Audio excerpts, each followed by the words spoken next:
നിങ്ങളിൽ ഒരുവിധം എല്ലാവരും ന്യൂസിൽ നടക്കുന്ന എന്റെ അഗൻസ്റ്റുള്ള ആരോപണങ്ങളും എല്ലാം കാണുന്നുണ്ടെന്ന് വിശ്വസിക്കുന്നു. ടാക്സ് വെട്ടിക്കാൻ വേണ്ടി ഞങ്ങളുടെ അക്കൗണ്ടിലേക്ക് കസ്റ്റമേഴ്സിന്റെ കാശ് വാങ്ങാൻ പറഞ്ഞു.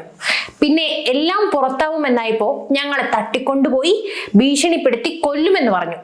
ഏറ്റവും ഒടുവിൽ നീയൊക്കെ മുക്കുവത്തി അല്ലടി എന്ന് പറഞ്ഞ് ജാതിപ്പേര് പറഞ്ഞ് അപമാനിച്ചു. അയ്യോ കള്ളി എന്നൊക്കെ പറഞ്ഞ പെരുങ്കള്ളികൾ. ആ മൂന്നിന്റെ മുഖം കണ്ടാൽ അറിഞ്ഞൂടെ? എന്നിട്ടും എങ്ങനെയാണാവോ എല്ലാം ഉൾട്ടയടിച്ച് പറയാൻ പറ്റുന്നത്? അപാര തൊലിക്കട്ട് തന്നെ. എന്തായാലും ദിയ കൃഷ്ണയ്ക്കും കുടുംബത്തിനും ഫുൾ സപ്പോർട്ട്. ഇനി സംഭവം അറിയാത്തവർക്കായി പറയാം. നടനും രാഷ്ട്രീയ പ്രവർത്തകനുമായ കൃഷ്ണകുമാറിന്റെ മകൾ ദിയ കൃഷ്ണ ഒരു പ്രശസ്ത യൂട്യൂബറാണ്. അതിന്റെ ഒപ്പം തന്നെ നല്ല ഒരു സ്മാർട്ട് ആയിട്ടുള്ള ബിസിനസ്സുകാരിയുമാണ്. അവരിപ്പോ ഒരു സ്കാമിൽ പെട്ടിരിക്കുകയാണ്. അതും ഏകദേശം 69 ലക്ഷം രൂപയുടെ സ്കാം ആണ്. ഇപ്പം ഇതുമായി ബന്ധപ്പെട്ട് കൂടുതൽ നിർണായക വിവരങ്ങളാണ് പുറത്തു വരുന്നത്. അപ്പോ നമുക്ക് അതെന്താണെന്നും അതുമായി ബന്ധപ്പെട്ടുള്ള ഫുൾ ഡീറ്റെയിൽസും ഒന്ന് വേഗം അറിയാം. ആരുടെ ഭാഗത്താണ് ശരിയും തെറ്റും? ആദ്യം ദിയക്കെതിരെ ഒരു കേസ് ഫയൽ ചെയ്യുകയാണ്. അതായത് അവരുടെ ഓഫീസിലെ 3 സ്റ്റാഫുകളെ അവർ തട്ടിക്കൊണ്ടുപോയി ഭീഷണിപ്പെടുത്തി. ഈ പറയുന്ന 3 ആളും ബന്ധുക്കളുമാണ്. അപ്പോ അതോടെയാണ് ഇതെല്ലാവരിലേക്കും എത്തുന്നത്. അങ്ങനെ കേസുമായി ബന്ധപ്പെട്ട് ഈ 3 പരാതിക്കാർ മാധ്യമങ്ങളെ സമീപിക്കുന്നു. ദിയക്കെതിരെ കടുത്ത ആരോപണങ്ങൾ ഉന്നയിക്കുന്നു. അതിൽ ജാതിക്കാട് വരെയുണ്ട്. പിന്നാലെ ദിയയും അച്ഛൻ കൃഷ്ണകുമാറും മാധ്യമങ്ങൾ കണ്ടു. അവരുടെ ഭാഗവും വിശദീകരിച്ചു. തൊട്ടു പിന്നാലെ അവരുടെ യൂട്യൂബ് ചാനലിൽ ഈ 3 സംഘം കുറ്റം സമ്മതിക്കുന്ന പ്രൂഫ് ഇടുകയും ചെയ്യുകയാണ്.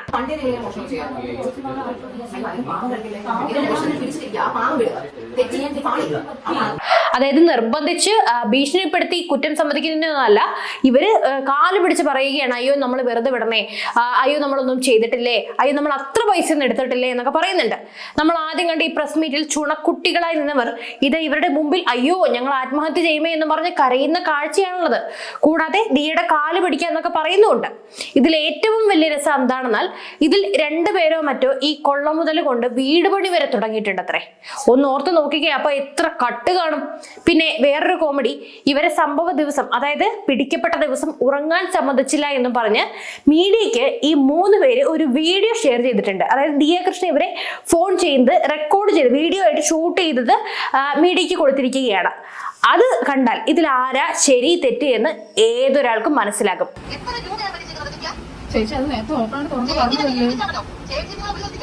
ബുദ്ധി കൂടിപ്പോയതിന്റെ ആണെന്ന് തോന്നുന്നു അത് അവർ തന്നെ മീഡിയക്ക് അയച്ചത്.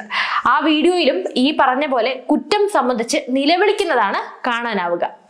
അപ്പോ ഈ 2 കൂട്ടരും മാധ്യമങ്ങൾക്ക് മുമ്പിൽ പറഞ്ഞ പ്രധാനപ്പെട്ട കാര്യങ്ങൾ ഒന്ന് വേഗം നോക്കാം.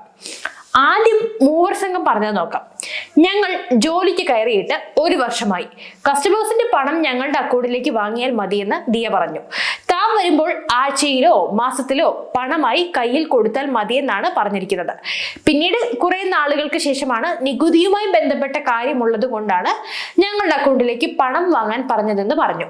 ഷോപ്പിന്റെ കാര്യങ്ങളെല്ലാം ഞങ്ങളെയാണ് ഏൽപ്പിച്ചിരുന്നത്. ദിയ പലപ്പോഴും ഷോപ്പിലേക്ക് വരാറില്ല. പാർട്ട് ടൈം എന്ന് പറഞ്ഞ് കയറിയ ജോലി ഓവർ ടൈം ആയപ്പോൾ ജോലി ഉപേക്ഷിക്കണമെന്ന് തീരുമാനിച്ചിരുന്നു. തന്റെ പ്രസവം കഴിയുന്നത് വരെ അവിടെ നിൽക്കണമെന്നും അതിനുശേഷം പുതിയ സ്റ്റാഫുകളെ നോക്കുമെന്നും ദിയ പറഞ്ഞത് കൊണ്ടാണ് വീണ്ടും അവിടെ തന്നെ നിന്നത്. പിന്നീട് എന്ത് പറഞ്ഞാലും അടിച്ചമർത്തുകയും ജാതീയമായി അധിക്ഷേപിക്കുകയും ചെയ്തു. അതുകൊണ്ട് ജോലിക്ക് വരുന്നില്ല എന്ന് പറഞ്ഞപ്പോൾ കസ്റ്റമേഴ്സിന്റെ കയ്യിൽ നിന്ന് പണം വാങ്ങിയതിന്റെ സ്ക്രീൻഷോട്ട് കയ്യിലുണ്ടെന്ന് പറഞ്ഞ് ഭീഷണിപ്പെടുത്തി. ഞങ്ങളെ അവർ ചീത്ത വിളിക്കുന്നതിന്റെ സ്ക്രീൻഷോട്ട് കയ്യിലുണ്ട്. ഞങ്ങളെ ഭീഷണിപ്പെടുത്തിയാണ് അവർ കാര്യങ്ങൾ സമ്മതിപ്പിച്ചത്. നിങ്ങൾ കാരണം തന്റെ 200 ഓർഡറുകളാണ് പാക്ക് ചെയ്യാതെ പോയിരിക്കുന്നത്. പരാതി നൽകേണ്ടെങ്കിൽ 5 ലക്ഷം രൂപ കൊടുക്കണമെന്ന് ദിയ പറഞ്ഞെന്നും പരാതിക്കാർ പറയുന്നു. ദിയ ഫ്ലാറ്റിലേക്ക് പണവുമായി എത്താൻ പറഞ്ഞു. അവിടെ എത്തി ഞങ്ങളുടെ കയ്യിൽ നിന്ന് പണം വാങ്ങിയതിനു ശേഷം ദിയ അവരുടെ വീട്ടുകാരെ വിളിക്കുകയും അവർ അവിടെ എത്തുകയും ചെയ്തു. ഞങ്ങളുടെ അനുവാദമില്ലാതെ അവർ 5 പേരും പല സൈഡിൽ നിന്ന് ഞങ്ങൾ വീഡിയോ എടുത്തു. ദിയയെ സംബന്ധിച്ചിടത്തോളം അവർക്ക് യൂട്യൂബിൽ ട്രെൻഡ് ആകാനുള്ള കണ്ടന്റ് മാത്രമാണ് തങ്ങൾ. ഞങ്ങളെ ഒരു വണ്ടിയിൽ കയറ്റി ഏതോ ഓഫീസിലേക്ക് കൊണ്ടുപോയി. അവിടെ കൃഷ്ണകുമാറും ഭാര്യയും 4 മക്കളും മറ്റു കുറച്ചു പേരും ഉണ്ടായിരുന്നു. അവിടെ വെച്ച് ഞങ്ങളുടെ ഫോൺ ഫലമായി പിടിച്ചു വാങ്ങുകയും ചെയ്തു. ഞങ്ങളെ കെട്ടിയിട്ടു. ഞങ്ങൾക്കെതിരെ ദിയ വധഭീഷണി വരെ മുഴക്കി. അപ്പോ ഇതാണ് അവർ പറഞ്ഞത്. ഇനി നമുക്ക് ദിയയും കൃഷ്ണകുമാറും പറഞ്ഞത് നോക്കാം. ജാതിയുമായി അധിക്ഷേപിച്ചു എന്ന ആരോപണം വ്യാജമാണെന്നാണ് ദിയ മാധ്യമങ്ങളോട് പ്രതികരിച്ചത്. ജാതിയുടെ കാര്യം പറയുകയാണെങ്കിൽ എന്നാ പിന്നെ ഞങ്ങൾ ഇവരോട് ജാതി ചോദിച്ച് ഇന്റർവ്യൂ നടത്തില്ലേ? അതുപോലെ അവർ പറയുന്ന പോലെ QR കോഡ് മാറ്റിവെച്ച് അവരുടെ അക്കൗണ്ടിൽ പണം വാങ്ങാൻ താൻ ആവശ്യപ്പെട്ടിട്ടില്ല.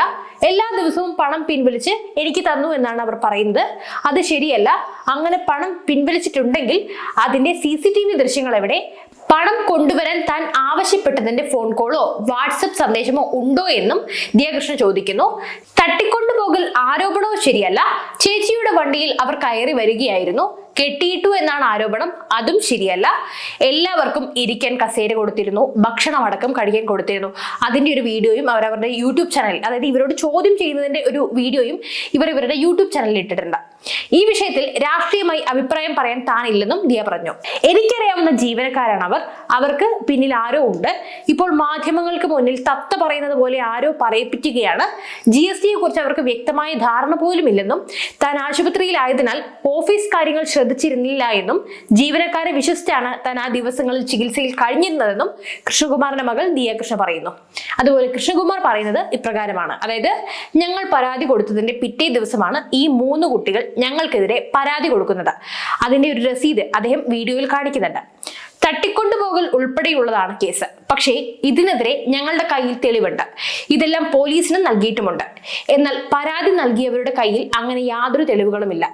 മകളുടെ പല ചടങ്ങുകളിലും ദിയയ്ക്കൊപ്പം കൂടെ നിന്നവരാണ് പരാതി നൽകിയിരിക്കുന്നത്. പലപ്പോഴും താൻ ഇങ്ങനെയല്ല അവരോട് നിൽക്കേണ്ടതെന്ന് പറഞ്ഞപ്പോഴും എന്റെ അനിയത്തിമാരെ പോലെയാണെന്ന് ദിയ പറഞ്ഞിരുന്നു. ന്യായം ലഭിക്കുമെന്ന് തന്നെയാണ് വിശ്വാസം, ജി കൃഷ്ണകുമാർ പറഞ്ഞു. കുറ്റം സമ്മതിക്കുന്നതും പണം തട്ടിയെടുക്കുന്നതുമായി ബന്ധപ്പെട്ട എല്ലാ ഡിജിറ്റൽ തെളിവുകളും തങ്ങളുടെ കയ്യിലുണ്ടെന്നും മുഖ്യമന്ത്രിയുടെ ഓഫീസിൽ സംഭവവുമായി ബന്ധപ്പെട്ട് പരാതി നൽകിയിട്ടുണ്ടെന്നും കൃഷ്ണകുമാർ പറഞ്ഞു. മുഖ്യമന്ത്രിയുടെ ഓഫീസിലാണ് ഇനി പ്രതീക്ഷ. തനിക്കെതിരെ കേസെടുത്തതിന്റെ ഒരു വിവരവും തനിക്ക് ലഭിച്ചിട്ടില്ല. മുഖ്യമന്ത്രിയുടെ ഓഫീസുമായി ബന്ധപ്പെട്ടിരുന്നു. നല്ല രീതിയിലുള്ള മറുപടിയാണ് ലഭിച്ചത്. ന്യായമായ മറുപടി ഉണ്ടാകുമെന്ന് പ്രതീക്ഷിക്കുന്നുവെന്നും അദ്ദേഹം പറഞ്ഞു. അപ്പോ ഇതൊക്കെ ഈ 2 കൂട്ടരും പ്രസ് മീറ്റിൽ പറഞ്ഞ വിവരങ്ങളാണ്. ഇതിൽ ദിയയുടെ സൈഡ് കണ്ടാൽ അറിയാം ശരിയും തെറ്റും. അപ്പോ അതേക്കുറിച്ച് കൂടുതൽ പറയണ്ടല്ലോ. 3 എണ്ണവും പെരുങ്കള്ളികൾ തന്നെയാണെന്ന് ഉറപ്പിക്കാം. പിന്നെ ബിസിനസ് ഉള്ളവരും തുടങ്ങാൻ പോകുന്നവരും ഇതെന്തായാലും ഒന്ന് പാഠമാക്കിക്കൊള്ളൂ. ആരെയും കണ്ണടച്ച് വിശ്വസിക്കരുത്. ഏതായാലും ഇവരെ പൂട്ടാനുള്ള കൃത്യം തെളിവുകൾ ദിയയും കുടുംബവും പുറത്തുവിട്ട് കഴിഞ്ഞു. എന്നാൽ ഇതിനു പുറമെ അവർ പറ്റിക്കപ്പെട്ട മറ്റുള്ളവരുടെ പരാതികളും ശേഖരിക്കുന്നുമുണ്ട് കേസിന്റെ ബലത്തിന് വേണ്ടി. എന്തായാലും ഗ്രേറ്റ് മൂവ് ദിയ. ആൻഡ് ഈ പൂർണ്ണ ഗർഭിണിയായിരിക്കുന്ന അവസ്ഥയിലും നിങ്ങളുടെ വിൽ പവർ സമ്മതിച്ചിരിക്കുന്നു. കൂടാതെ കുടുംബത്തിന്റെ സപ്പോർട്ടും ഗ്രേറ്റ് തന്നെ. തീർച്ചയായും ഇവരൊക്കെ പിടിച്ച് അകത്തിടണം. എന്നാലും എന്ത് പറഞ്ഞാലും ഈ ജാതിക്കാട് ഇറക്കുന്ന ഇവറ്റകളെ പോലുള്ളവരാണ് അത് അർഹതപ്പെട്ട ഇടങ്ങളിൽ പോലും വില കളയുന്നത്. ചെയ്യാനുള്ളതെല്ലാം ചെയ്തു കൂട്ടിയിട്ട് ന്യായീകരിക്കുന്നു. അപാര തൊലിക്കെട്ട് തന്നെ കഷ്ടം. അപ്പോൾ ഈ വിഷയത്തിൽ നിങ്ങളുടെ അഭിപ്രായങ്ങൾ തീർച്ചയായും കമന്റിൽ രേഖപ്പെടുത്തൂ. പുതിയ വിഷയമായി വീണ്ടും എത്തും വരെ നന്ദി.